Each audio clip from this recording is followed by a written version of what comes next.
അവ്യക്ത ഇശാര. ഓം ശാന്തി. മഹാനായി മാറുന്നതിനായി മധുരതയും നമ്രതയുമാകുന്ന ഗുണങ്ങളെ ധാരണ ചെയ്യൂ. ബാബ സൂചന നൽകുകയാണ്. കൈപ്പേറിയ വസ്തുവിനെ പോലും മധുരമാക്കി മാറ്റുന്ന വിശേഷ ധാരണയാണ് മധുരത.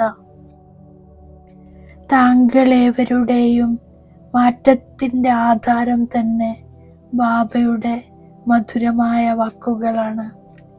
മധുരമായ കുട്ടി, താങ്കൾ ഒരു മധുരവും ശുദ്ധവുമായ ആത്മാവാണ്. ഇങ്ങനെയുള്ള 2 മധുരമായ വാക്കുകളാണ് താങ്കളെ മാറ്റിയത്. മധുരമായ ദൃഷ്ടിയാണ് പരിവർത്തനം കൊണ്ടുവന്നത്. അതുപോലെ തന്നെ മധുരതയിലൂടെ മറ്റുള്ളവരെയും മധുരമുള്ളതാക്കി മാറ്റൂ. സദാ ഈ മധുരതയാകുന്ന സമ്മാനം കൂടെ വെക്കൂ. ഇതിലൂടെ സദാ സ്വയം മധുരമായിരിക്കാനും മറ്റുള്ളവരെ മധുരതയുള്ളവരാക്കി മാറ്റാനും കഴിയും. ഓം ശാന്തി.